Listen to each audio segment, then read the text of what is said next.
بسم اللہ الرحمن الرحیم۔ السلام علیکم پیارے بچوں، کیسے ہیں آپ؟ یقیناً ٹھیک ہوں گے، تندرست ہوں گے۔ پیارے بچوں، آپ جانتے ہیں ہم اردو جماعت چہارم کا ریمیڈی پیک کر رہے ہیں، اور اس میں آپ نے آج جو حاصل تعلم کیا وہ تھا متن کو فہم کے ساتھ پڑھ سکیں۔ یقیناً آپ کی چھٹیوں کا دوسرا ہفتہ شروع ہو چکا ہے اور آپ اس کام کو کر رہے ہیں۔ آپ نے اس حاصل تعلم کو کس طرح سے مکمل کرنا تھا، اس QR کوڈ میں دیے گئے ویڈیو لیکچر کو آپ نے دیکھا ہوگا اور سمجھا ہوگا۔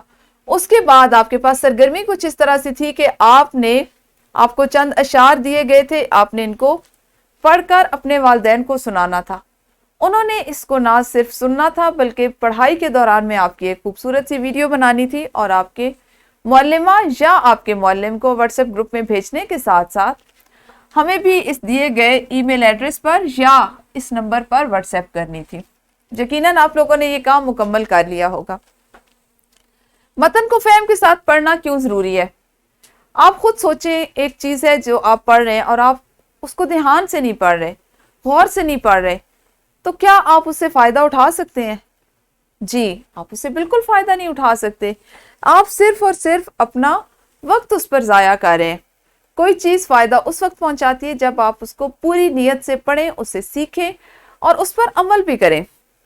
آپ نے دیکھا کہ جس وقت ہم قرآن پاک بچپن میں پڑھنا سیکھتے ہیں تو ہم صرف عربی سیکھتے ہیں۔ ہمارا اس وقت ہمارے ذہن میں کیا بات ہوتی ہے کہ ہم قرآن پاک کو درست تلفظ کے ساتھ ادا کرنا، پڑھنا سیکھ لیں۔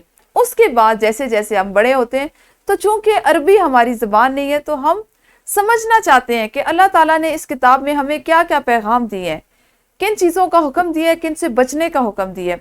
پھر ہم کیا کرتے ہیں؟ عربی ہمیں اچھی طرح پڑھنی آ چکی ہوتی ہے، ہم عربی میں قرآن پاک کو اس کی تلاوت کرنے کے ماہر ہو چکے ہوتے ہیں۔ پھر ہم آہستہ آہستہ اس کو اردو ترجمے یا انگریزی ترجمے کے ساتھ پڑھنا شروع کرتے ہیں۔ کیوں پڑھتے ہیں؟ ہمارے فہم میں وسعت آئے، ہم سمجھ سکیں۔ یہی وہ چیز ہے کہ آپ کو اگر کوئی متن دیا جائے تو اس کو اس نظریے کے ساتھ پڑھیں کہ آپ کی سوچ میں وسعت آئے۔ آپ جو چیز پڑھ رہے ہو سکتا ہے کہ کوئی ایسا واقعہ ہو اس میں درج ہوا اس میں کوئی ایسا اخلاقی سبق ہو کہ جو آپ کو عملی زندگی میں آپ کو فائدہ پہنچا سکے۔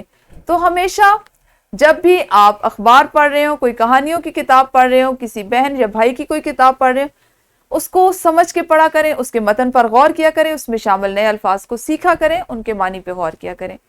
اس حاصل تعلم کا یہی مقصد تھا۔ کل آپ نے کون سا حاصل تعلم کرنا ہے، اس پہ کیا سیکھنا ہے، اس پر انشاءاللہ کل بات کریں گے۔ اس وقت تک اپنا خیال رکھیے۔ اللہ حافظ، شکریہ۔